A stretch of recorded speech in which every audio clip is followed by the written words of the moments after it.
Hello guys, welcome to cool and creative education. आज हम start करेंगे BA second year third semester. Hindi का एक टॉपिक है रीतिकाल और उसका मोस्ट इम्पोर्टेंट क्वेश्चन है रीतिकाल की परिस्थितियाँ। ओके, तो अब हम स्टार्ट करते हैं। भूमिका। हिंदी साहित्य में संवत 1700 से संवत 1900 तक का समय रीतिकाल का है।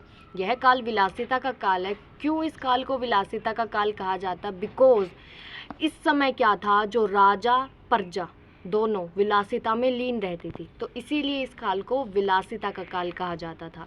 हर युग की भांति इस युग की परिस्थितियों ने भी रीति काल के साहित्य को प्रभावित किया है। जैसे आदि काल हो, भक्ति काल हो, वैसे ही उनकी जो परिस्थितियां हैं उन्होंने उस काल के साहित्य को प्रभावित किया था, वैसे ही रीति काल की परिस्थितियों ने भी उसके साहित्य को प्रभावित किया है।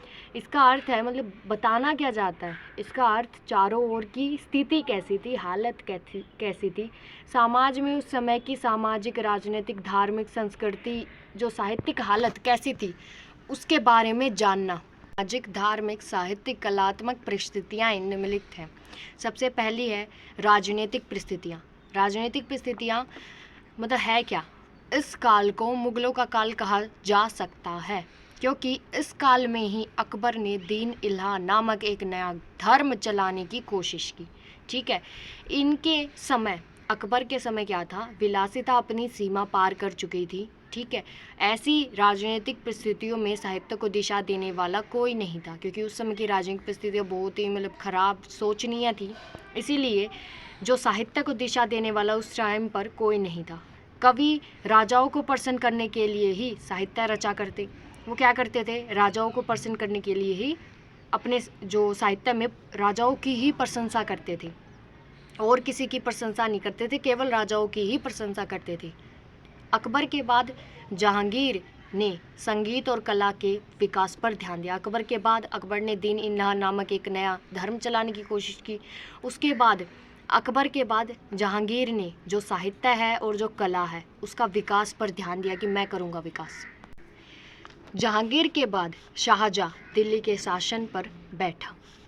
शाहजहाँ का काल सुख शांति का काल था। उस टाइम पर उसने ऐसा शासन किया कि वो जो काल बन गया शांति का काल बन गया। लेकिन क्या हुआ, शाहजहाँ के बीमार पड़ते ही वो बीमार पड़ गया। उसके बाद जो उसके पुत्र थे वो राजगद्दी पाने के लिए एक दूसरे के साथ पशुओं की तरह लड़ने लगे, और औरंगजेब ने अपने भाइयों को मारकर गद्दी प्राप्त की।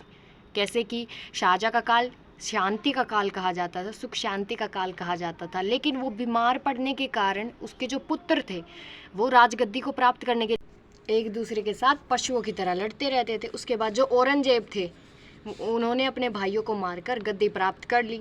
वो औरंगजेब था, एक कट्टर शासक था। वो अपने राज्य को बढ़ाने के लिए इच्छा थी कि विस्तार करूं अपने राज्य का। वो जीवन भर लड़ता रहा। अपनी गद्दी के कारण उसे लंबे समय तक सिखों, मराठों आदि से लोहा लेना पड़ा। ठीक है, वह एक कट्टर शासक था। अपने राज्य के विस्तार की इच्छा में वह जीवन भर लड़ता रहा।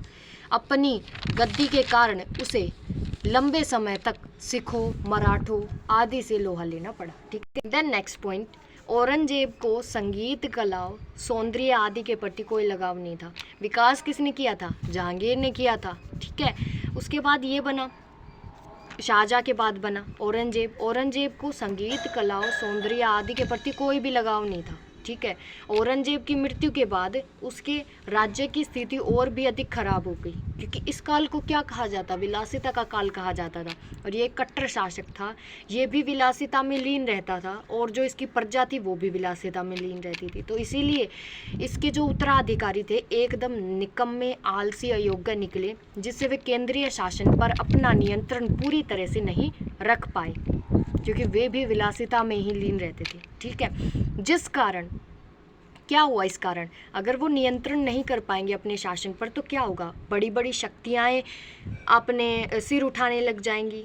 ठीक है, तो जिस कारण क्या हुआ, दक्षिण में मराठा, कौन कौन सी शक्तियाँ, ये आगरा में जाट, राजस्थान में राजपूत शक्तियाँ हैं, ये अपना सिर उठाने लग गई थी। तो हम कह सकते हैं कि ये जो राजनीतिक परिस्थितियाँ थी ये बहुत ही पतन की, शोचनीय थी। ठीक है।